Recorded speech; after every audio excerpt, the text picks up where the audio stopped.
encontramos en Quitarraya, que por segundo año consecutivo, hoy pues es la exposición de la finalización de la campaña de excavación de este año 2026. Y qué mejor que nos explique pues Luis Valdés, arqueólogo que ha dirigido la excavación. Buenos días. Hola, buenos días a todos. Buenos días, Vivi. Pues sí, este año hemos hecho la segunda campaña, ha sido una campaña muy interesante, porque tenía dos vertientes.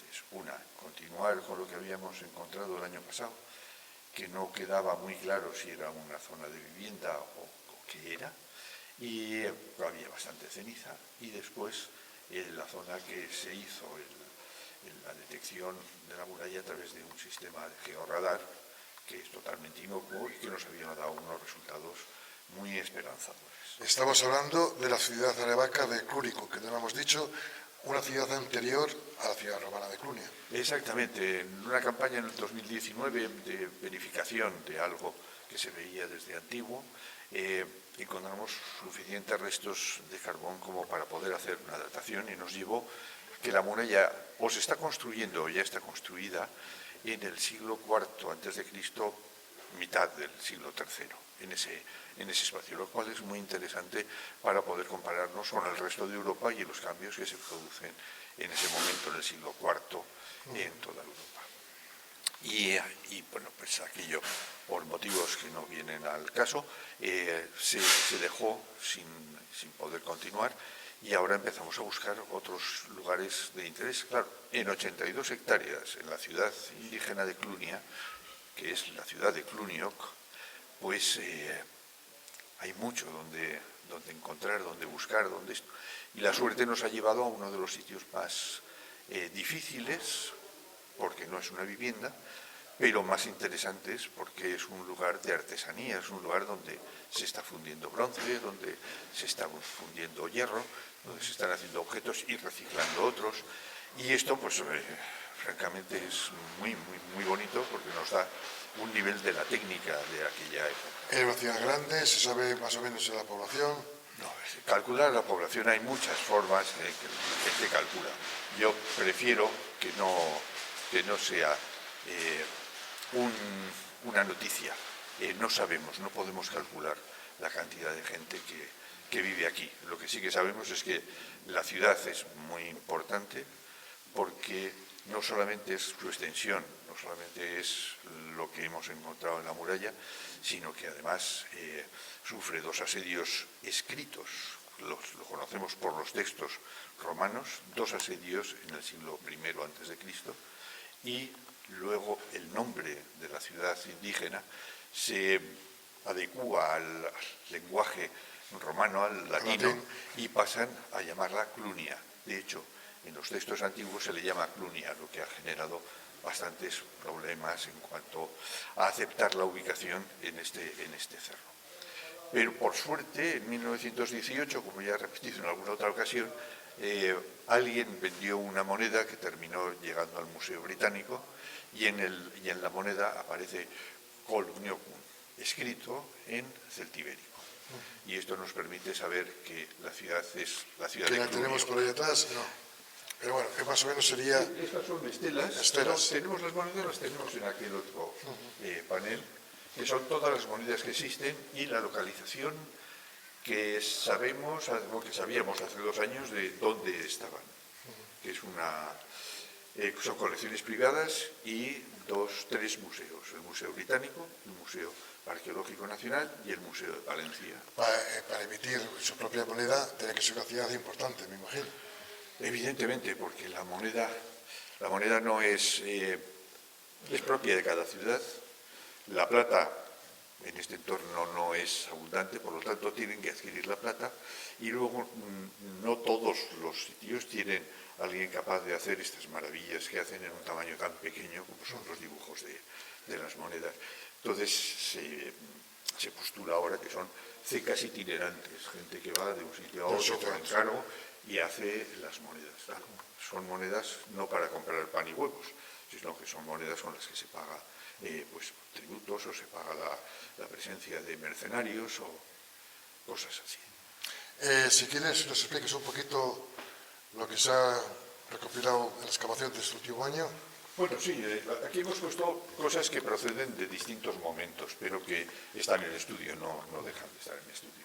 Entonces, lo que hemos hecho es una primera parte de la exposición, está dedicada a decir cómo y de qué manera trabajamos, que no es solamente ir y hacer agujeros y sacar cosas, y luego una parte en la que presentamos materiales que han sido recuperados este año, que están en paneles porque son muy delicados y entonces no podemos exponerlos, son de tamaño también pequeño, necesitas una seguridad expositiva. Unas vitrinas con seguridad. Vitrinas, cerradas, alarmas, etcétera, etcétera, etcétera, y sobre todo que estén restauradas, que ya se pueda ver el objeto como es sin la capa de cal que tiene según sale del suelo.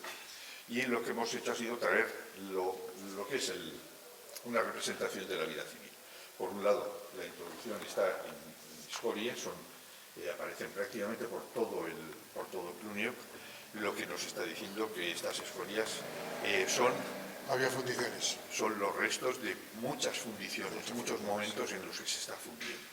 Y hay escorias que son muy escoria, poco material de hierro, y en cambio hay otras que son muy pesadas, a las que se les adhiere un imán. Y esto quiere decir que el contenido en hierro es alto. Luego hemos pasado a la vida más civil, que es el que comen, como comen, pero solamente hemos traído los molinos que tienen distintas funciones en función de qué piedra es la que se está utilizando. Aquel que está a la izquierda es un molino de mano, no está entero, es un molino que se llamaba arquiforme, que se utiliza frotando una piedra con la otra. Estamos hablando de lo que es ese. Luego el molino clásico circular, ya veis que tiene muchas oquedades, y esto es el que se utiliza para un determinado tipo de semilla. Aquel de allí, que es una donación de un vecino del pueblo, Víctor, nos ha proporcionado un elemento muy interesante, porque si veis el tamaño de la roca, de las rocas que están, de las piedras que están dentro de esa roca, son grandes. Eso no sirve para triturar trigo ni cebada, eso sirve para triturar posiblemente otras cosas más grandes, bellotas y mineral, también sabemos que se tritura ese mineral, y tenemos aquí esto. Y luego tenemos aquí una forma de presentar con dos objetos que no son, y esto es importante, no son del mismo uso, cada uno proviene de una historia distinta, pero en este se ve la base de lo que sería el cono que permite lo que gira alrededor. Y luego la zona alta, la volandera, que es lo que se hace mover en círculos o en semicírculos, pero bueno, es eso. Y luego está otra zona que está dedicada a la construcción, y es importante porque el adobe, ya sabemos que cada casa hacía los suyos en tiempo reciente, que ahora ya se hacen en fábrica, también lo sabemos. Pero en aquella época desconocemos que hubiera un tráfico de adobes. Lo que sí que sabemos es que en este sitio hay cuando menos 4 módulos distintos. Realmente son 5, pero este que el quinto es muy feo, no lo hemos expuesto. Hay 5 módulos para usos diferentes, más algunas baldosas que hemos pillado de suelo. Y también utilizan el barro para revestir las paredes que se hacen con madera o incluso con adobes. Este de aquí, este primero, el del agujero, es un sillarejo, es una roca caliza más o menos dada de una forma paralelepipédica que proviene de la torre. Esto estaba entre el material. Estamos hablando de que estaba amurallada la ciudad y que tenían las torres, ¿no? De momento podemos decir que hay una muralla y que en la puerta que hemos visto a través del georradar hay una torre cuadrada de 5 metros por 5 metros, es una torre cuadrada, muy interesante porque aunque hay otros sitios donde aparecen torres adosadas a las murallas, esta no está adosada a la muralla, esta es parte de la puerta. Y esto es importante. Y luego hace unos años hicimos, bueno, ya ves que también aparece, en la fotografía aparece un adobe con las marcas de los dedos. Podemos discutir mucho si eso es una marca del que lo ha hecho o esa marca es para que ajuste mejor y se peguen mejor. hemos encontrado que tienen pegotes, pero no tienen esos. Sí, sí. Esta de aquí tiene aquí un pegote de barro que no es del adobe y eso fue funcional.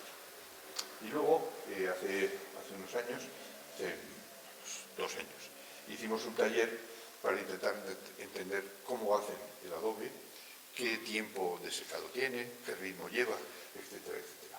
Y hicimos estos adobes, ahí hay una foto, y con la participación de vecinos del pueblo se hicieron esto. Y uno de los vecinos nos aportó un adobe de los que él había recuperado en alguna de las casas que habían perdido de la familia, o de los gallineros, no sé exactamente de dónde, que es ese de ahí. Entonces la diferencia de este con todos los demás pues es enorme. Es más funcional, es más pequeño, es más fácil de manejar. Aquello es enorme, pesa un montón. Y ese que es el módulo equivalente más o menos, es pesadísimo. ¿Pasamos por los paneles? Sí. Vale. Este es el panel de los 6 denarios y medio, que es una cosa que me pareció muy interesante hacer en su día, y es el de arriba, es el del Museo Británico. Estamos hablando de este, donde viene un guerrero con un caballo. Exactamente. Todos llevan la figura del caballo y todos llevan un letrero debajo que dice lo mismo, con un yoco. Y por delante tienen una cara con unas marcas que no sabemos exactamente su significado. Pero bueno, se conservan estos 6 denarios y en una colección se conserva medio, porque también, como se utilizaban al peso, pues medio o un cuarto podía ser una medida de pago. Este es un cuchillo que ha aparecido, no es su tamaño, evidentemente es más pequeño, es un cuchillito que ha aparecido en la zona artesanal. También hemos encontrado una pieza que se está trabajando, no está cerrada, es un fleje, y esta zona de aquí ya está batida, pero no está cerrada. Y luego tenemos en este otro lado que en el mismo... Todos estos objetos se han encontrado todos estos en la excavación que están ahora... menos estos dos, y son los que han aparecido en la zona del artesano, donde vive el artesano, o donde trabaja el artesano. Las puntas de los cantiles de... Perdona, antes me comentabas la extensión de lo que es el yacimiento. 82 hectáreas. Entre 82 y 83. 85. ¿Cuántos terrenos se ha excavado hasta la fecha? Unos 200 metros O cuadrados. sea que nada, insignificante. Y se han estado todavía...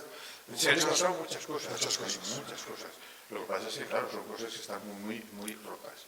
Pero bueno, por ejemplo, en un sitio pequeño, como es el lugar donde está trabajando un ferrón, se han encontrado 3 fichas. Y no son fichas que se ha cogido un cacho de cerámica y se le ha roto un poquito para que sea más o menos redonda. No, están hechas.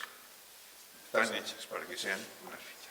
Y canicas, proyectiles de onda para caza menor, no se sabe exactamente para qué. Sí. Para llevar cuentas, no se sabe muy bien.